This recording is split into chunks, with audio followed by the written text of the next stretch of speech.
Nós vamos fazer um estudo focado neste livro, que é do André Trigueiro, que trata justamente da prevenção do suicídio.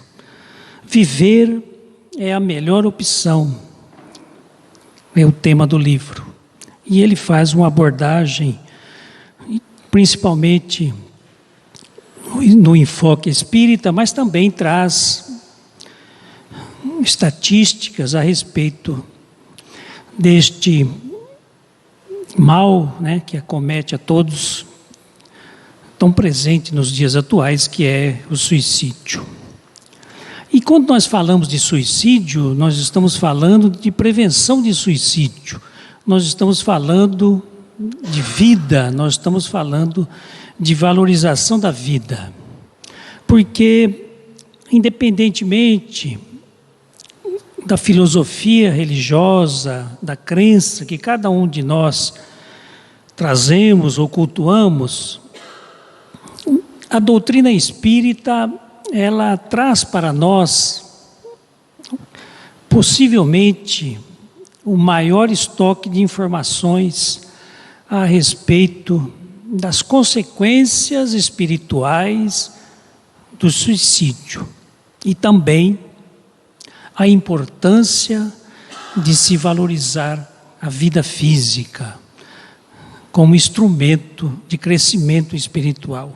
Então nós, baseados neste livro, mas também no Livro dos Espíritos, no Evangelho segundo o Espiritismo e em outras obras que a doutrina espírita nos apresenta, trazem todas elas, essas obras, conteúdos de esclarecimento, conteúdos que nos auxiliam a compreender e ter clareza a respeito deste tema.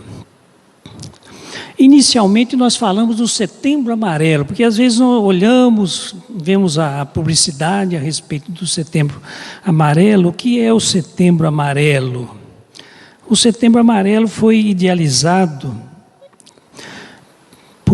por entidades que trabalham nesse campo de valorização da vida, de prevenção ao suicídio, CVV e outras entidades, que institucionalizado no ano de 2015, o setembro como um mês dedicado a justamente esse trabalho de conscientização a respeito desse tema que é considerado de saúde pública hoje, né? Mas aí poderia perguntar, mas todos os meses e todos os dias nós temos suicídios, por quê? Exatamente um mês. Porque pelo menos nesse mês de setembro, que se institucionalizou, nós possamos dedicar justamente a trabalhar com mais afinco, com mais assiduidade, esse tema tão caro para nós e tão difícil de ser enfocado, né? A gente tem essa experiência de trabalhar, às vezes, de falar sobre esse tema e sabemos o quanto é difícil. Mesmo também sabemos que a espiritualidade nos auxilia muito quando o propósito é de trabalhar o bem, de difundir o bem, né? Então a Organização Mundial da Saúde instituiu o dia 10 de setembro como o Dia Mundial de Prevenção do Suicídio. E aí, aproveitando justamente esse dia, essas entidades, né, no Brasil nós instituímos então o Setembro Amarelo, copiando, né, o outubro rosa, né, que é da prevenção do câncer de mama e outros que existem. Então ficou sendo o objetivo, a palavra-chave é a prevenção, né, essa difusão justamente para afastar os mitos, aquelas situações que às vezes não contribuem com a diminuição que a próprio Brasil, a próprio Ministério da Saúde se propôs a fazer uma diminuição gradativa do número de suicídios no Brasil. Mas, por enquanto, ainda não conseguimos, né, ou não conseguiu que esse número diminuísse, né, por umas diversas situações, e agora, né, nesse momento de isolamento social, né, houve, na verdade, um crescimento muito grande no número de suicídios, tentativas de suicídio e tudo mais. A visão espírita do suicídio.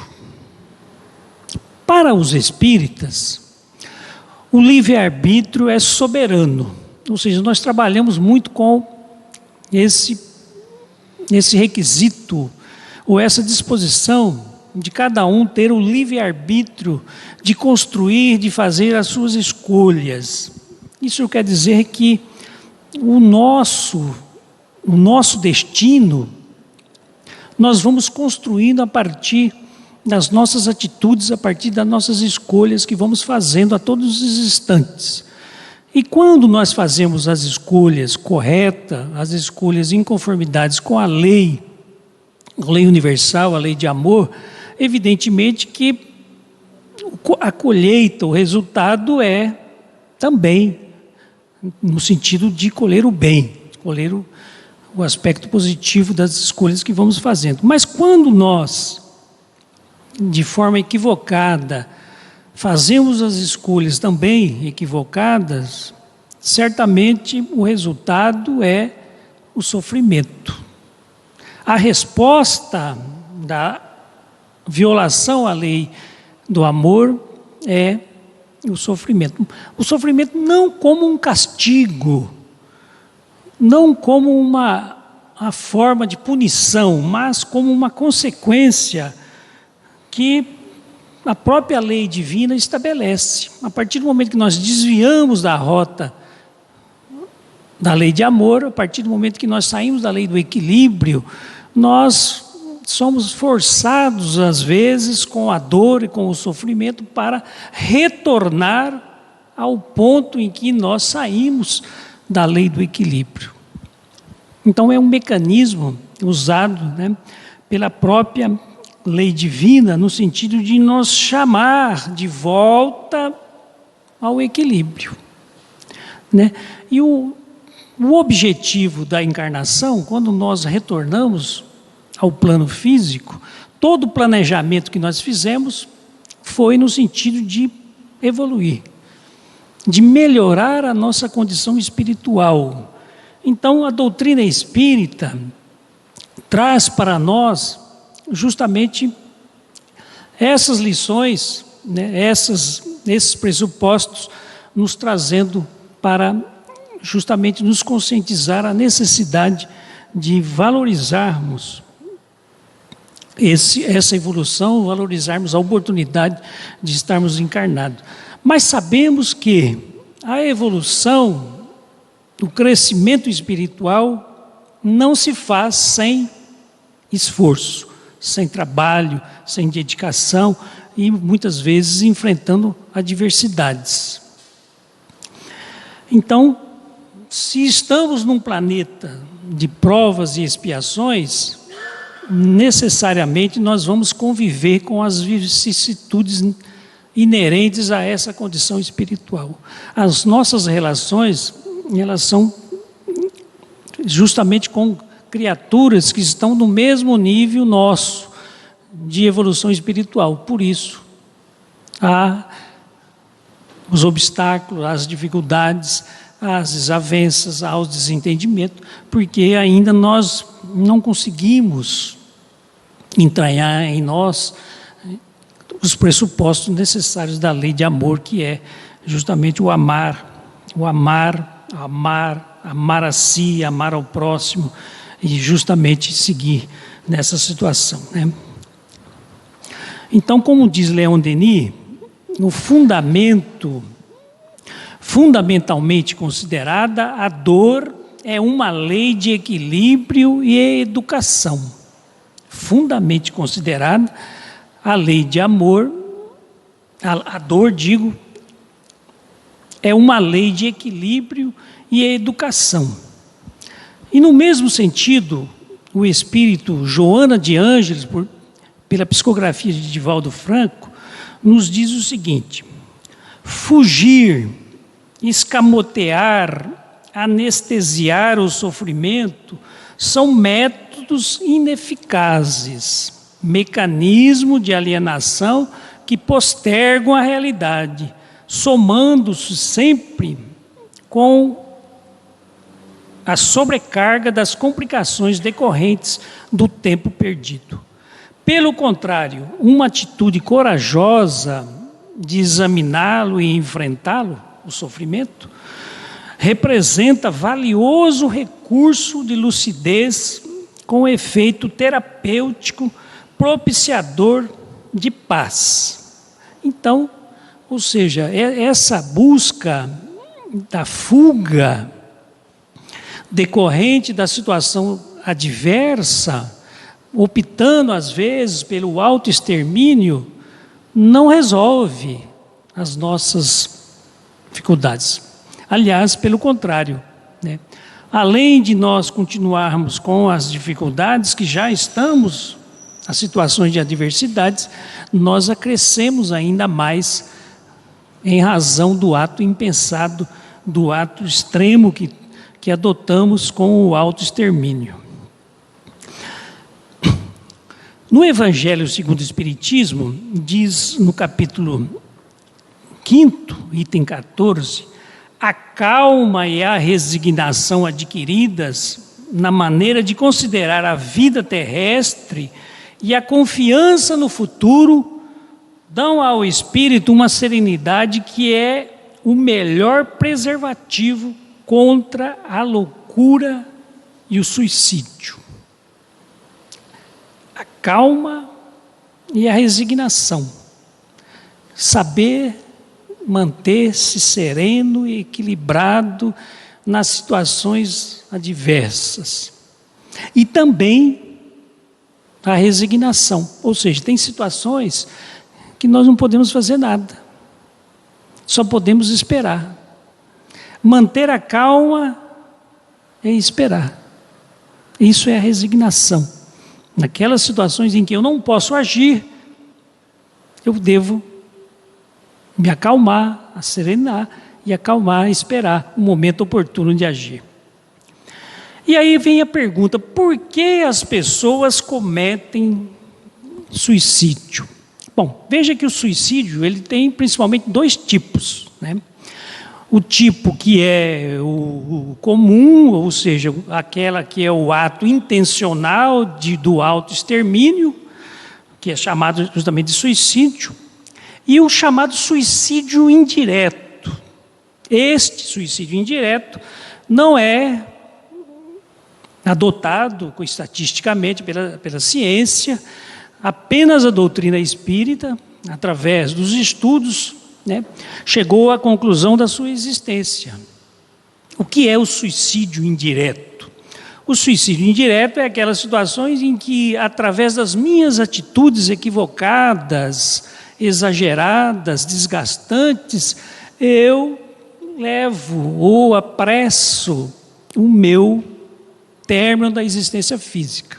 Então, através de atitudes excessivas, seja através de bebidas, através do próprio trabalho, às vezes, o trabalho excessivo, ou seja, eu não adoto os mecanismos, as cautelas de saúde necessários, e aí vou desgastando o meu corpo físico, de forma em que eu apresso a minha existência terrena. Um exemplo, né, do André Luiz, espírito André Luiz, quando ele retorna para o mundo espiritual, ele que era médico, e começou a ouvir no mundo espiritual o nome suicida. Ele, mas como? Eu não sou suicida, eu tentei de todas as formas preservar a minha vida, né? Morri no hospital, no leito do hospitalar, mas aí, né, o espírito benfeitor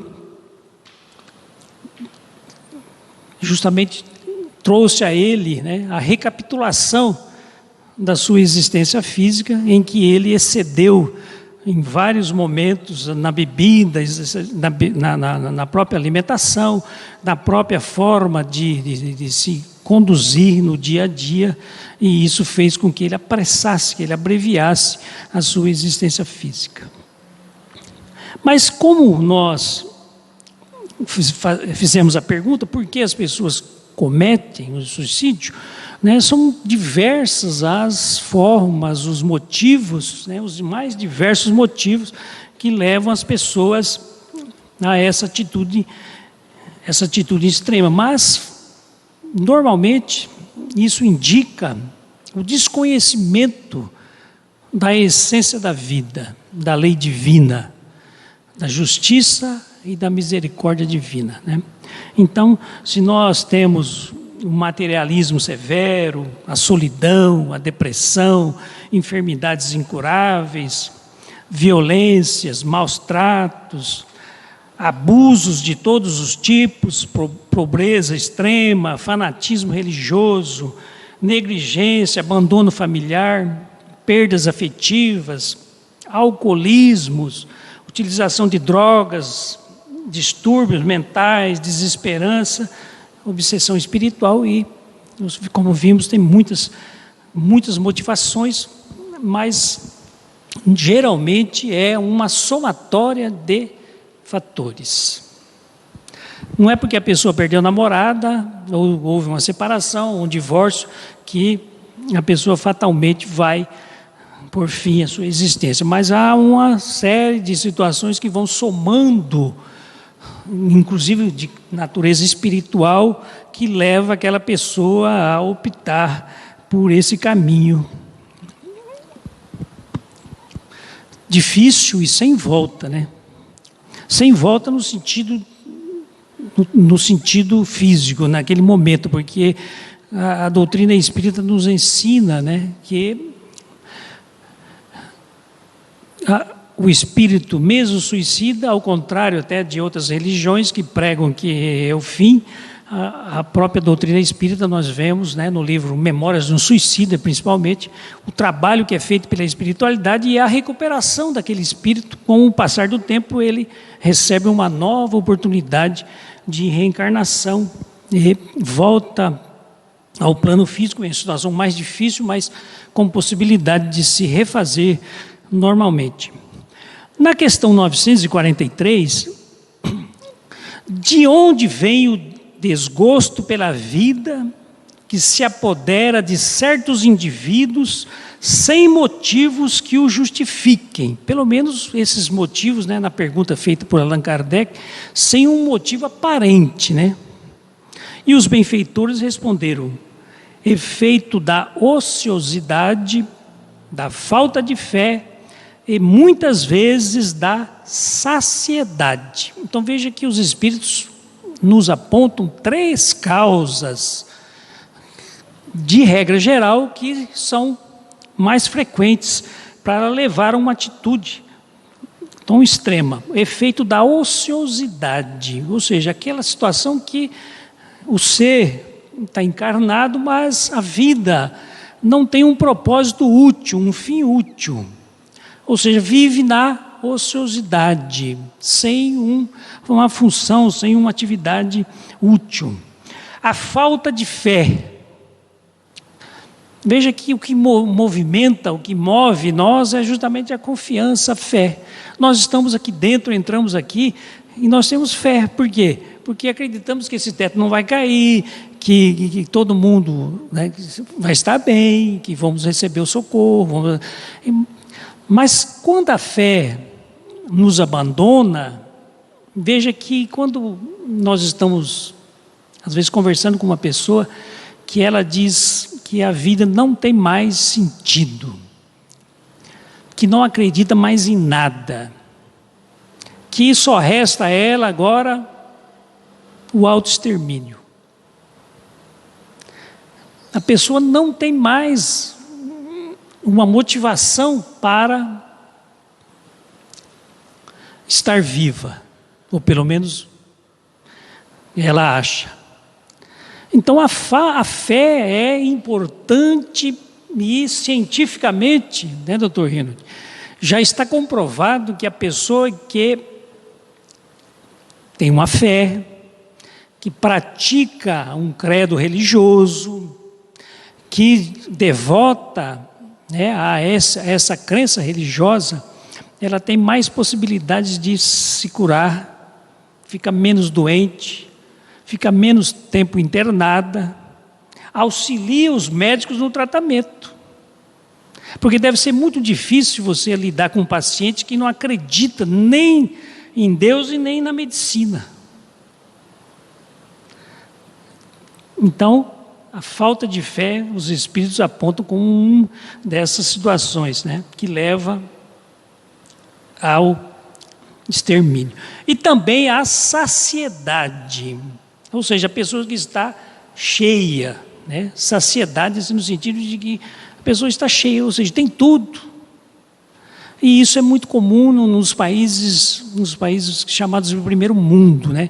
Em que já não há mais pobreza, não há problema de educação, não há problema de médico, ou seja, na área da saúde, né? Tem tudo, mas a pessoa ao mesmo tempo não consegue ser feliz. Não consegue ser feliz. E aí opta por o extermínio.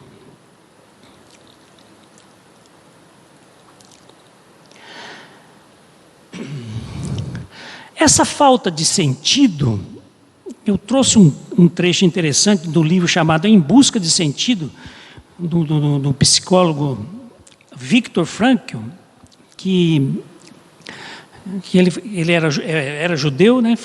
Já desencarnou, e ficou no campo de concentração, na época da Segunda Guerra Mundial, e ele escreveu um livro chamado Em Busca de Sentido, justamente baseado na sua história de vida dentro do campo de concentração. E o que ele diz? Ele diz assim, um pedaço do... Precisamos aprender e também ensinar às pessoas em desespero que a rigor nunca e jamais importa o que nós ainda temos a esperar da vida, mas sim, exclusivamente, o que a vida espera de nós. E aí ele exemplifica com 2 casos. Ele diz o seguinte: trata-se de 2 homens que em conversas haviam manifestado intenções de suicídio. Ambos alegavam de maneira típica que nada mais tinham a esperar da vida. Por isso Frankl disse a eles, disse, importava mostrar a ambos que a vida esperava algo deles, e algo na vida, no futuro, estaria esperando por eles. E de fato, revelou-se que por um deles havia, ou seja, esperava um filho muito querido, que estava morando no exterior, e o qual idolatrava o pai. Então, um desses 2 tinha um filho que estava esperando, né, e eles se gostavam muito. O outro, o segundo homem, não tinha ninguém esperando por ele, mas ele começou a escrever um tratado científico a respeito da sua profissão. E o tratado científico estava inacabado, esperando ele voltar para concluir aquela obra. Aí ele diz assim: ambos tinham noção exata da importância de ser amado pelo filho e também aquela obra científica que esperava a conclusão.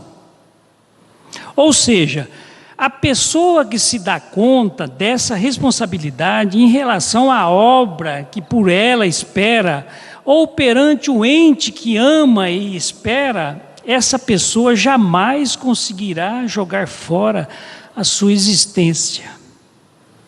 Ele sabe do porquê da sua existência e por isso também conseguirá suportar quase tudo como.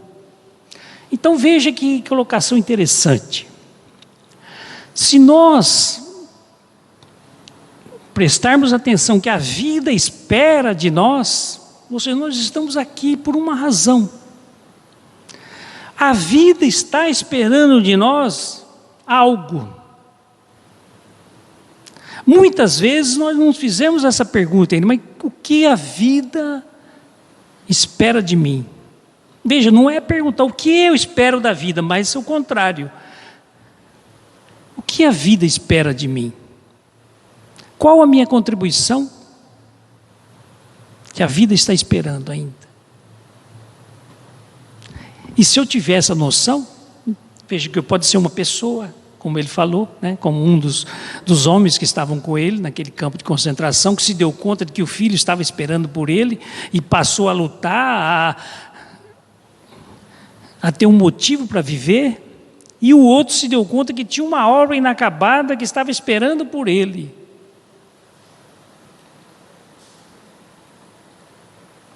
O que acontece com o espírita suicida? Ou com o espírito suicida, digo, não espírito, o espírito. Né? Na questão 957, responde justamente essa pergunta. Quais são, em geral, com relação ao estado do espírito, as consequências do suicídio? Diz os benfeitores, as consequências do suicídio são muito diversas. Não apenas fixas, e em todos os casos são sempre relativas às causas que o produziram. Há, porém, uma consequência à qual o suicida não pode escapar: o desapontamento. Ademais, a sorte não é a mesma para todos, depende das circunstâncias. Alguns espiam sua falta imediatamente, outros em nova existência, que será pior do que aquela cujo curso interromperam. Então vejam, as consequências do suicídio são diversas. Depende do estado, da situação do espírito que optou pelo suicídio. Depende da motivação, da situação pessoal que o levou àquela escolha. Mas, diz os espíritos, uma consequência é comum a todos: o desapontamento. Então, o desapontamento é uma consequência inerente a todos aqueles que optam pelo suicídio. O que é esse desapontamento? É justamente se dar conta que, primeiro, deixou o corpo físico, mas continua vivo, imortal. Segundo, que continua com os mesmos problemas, as mesmas dores, as mesmas dificuldades, só que agora agravadas pela noção de culpa, por ter feito essa escolha, por assistir o sofrimento daqueles que deixou no plano físico e pelas consequências que certamente receberão em razão da opção que fez.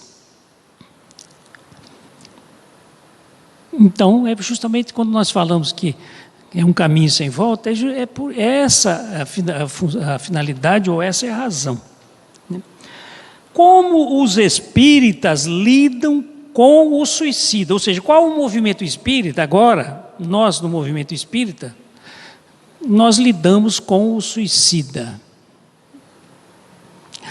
A doutrina espírita oferece todos esses ensinamentos, né, essas orientações que nós fizemos a menção anteriormente. Mas, mesmo assim, considerando a Terra um hospital, considerando a Terra um educandário, considerando a Terra uma oficina, mesmo nessa situação, quando nós nos deparamos com um irmão nosso, um amigo, uma pessoa que às vezes fala em suicídio, pensa em suicídio, nós ainda temos um preconceito. Ou às vezes em relação até à própria família daquela pessoa que teve, né, passou por essa dificuldade, por essa provação tão grande, né? Por quê?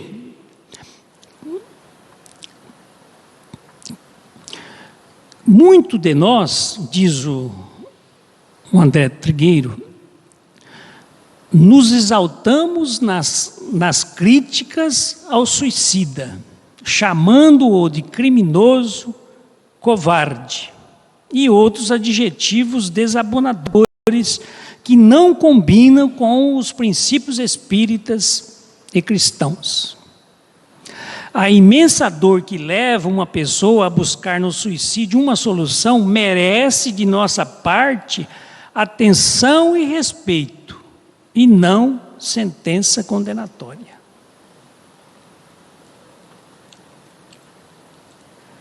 Como o Espiritismo não admite penas eternas, continua ele, todos temos a chance abençoada de nos recuperarmos e anularmos totalmente os efeitos negativos do ato suicida.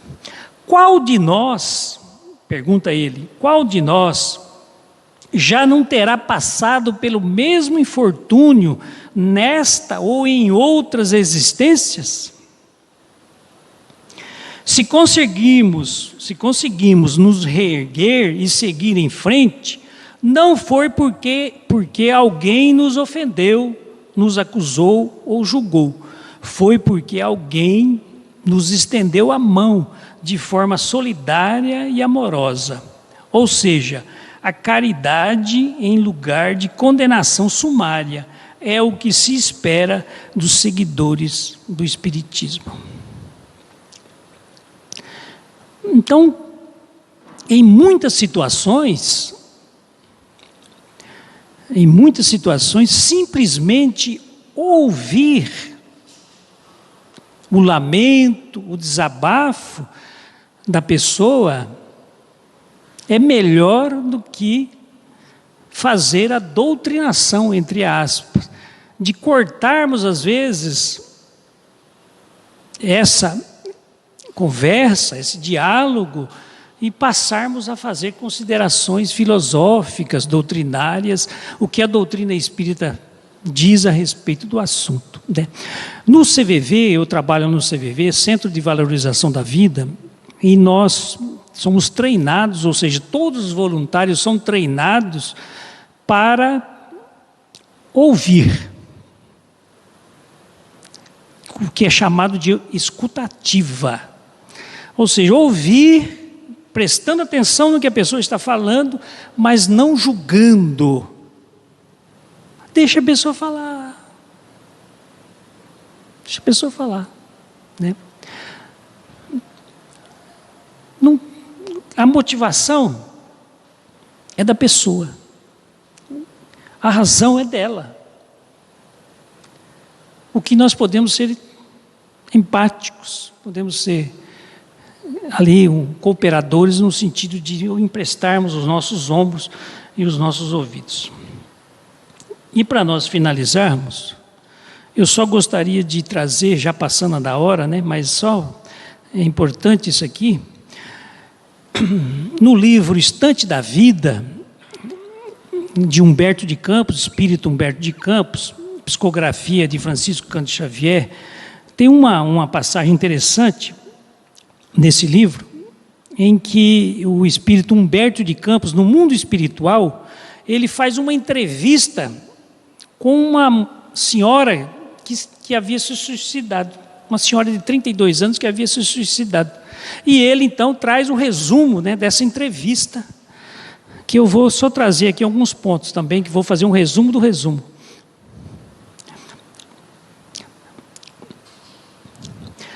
Primeiro ponto, ela não possuía consistente fé religiosa. Segundo, permaneceu completamente lúcida e por muito tempo quando sobreveio a morte.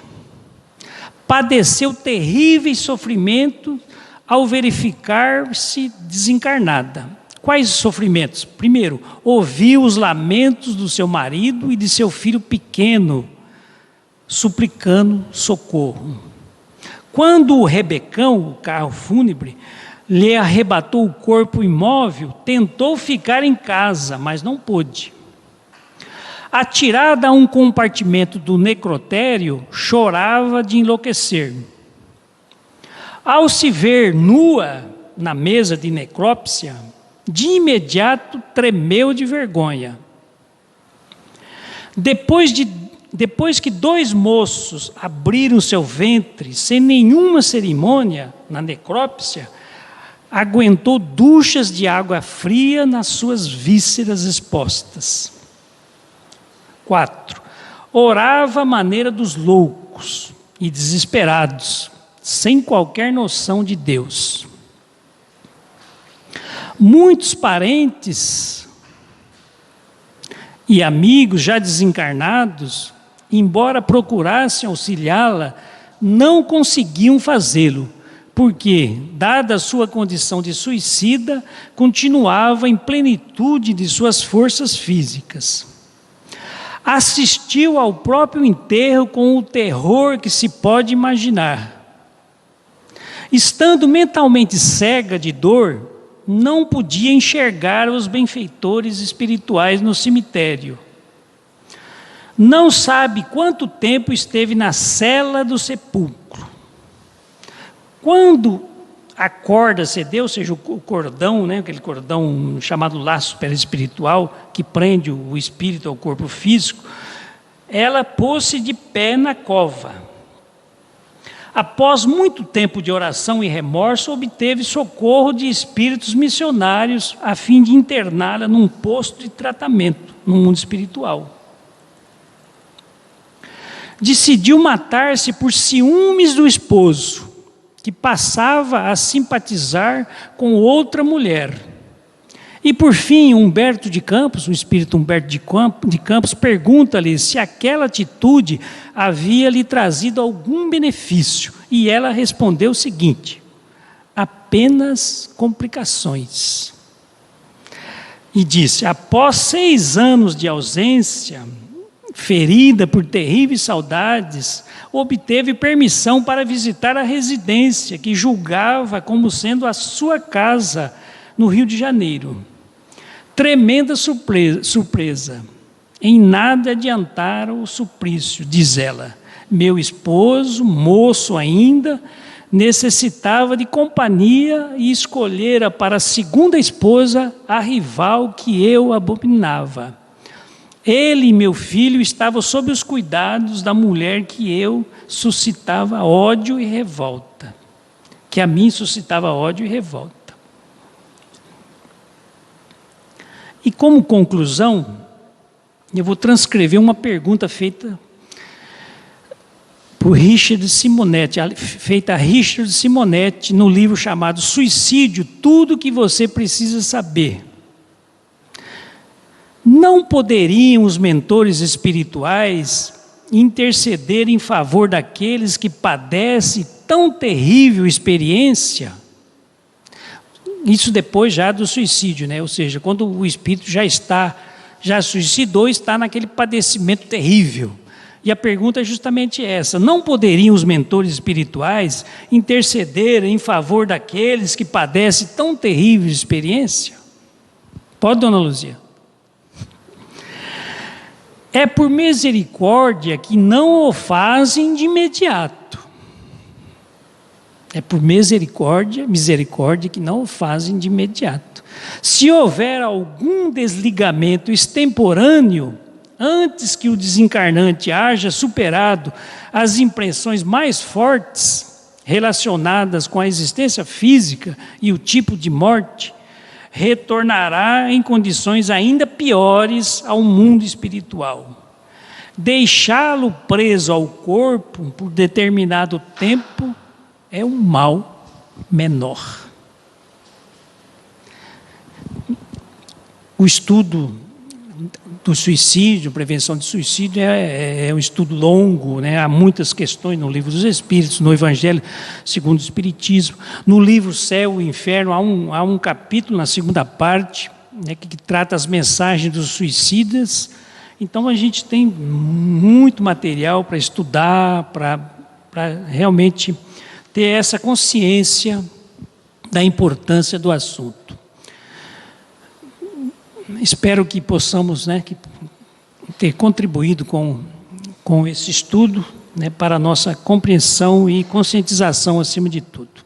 Vamos agradecer a Jesus, aos nossos amigos espirituais, essa oportunidade tão bendita e tão especial por estarmos aqui juntos. Agradecidos, Senhor, pela presença dos amigos espirituais, emissários que aqui comparecem, que nos auxiliaram, que nos abasteceram de energias, inspiração, e que possa, Senhor, socorrer e amparar a todos os irmãos que optam por esse caminho, por essa escolha.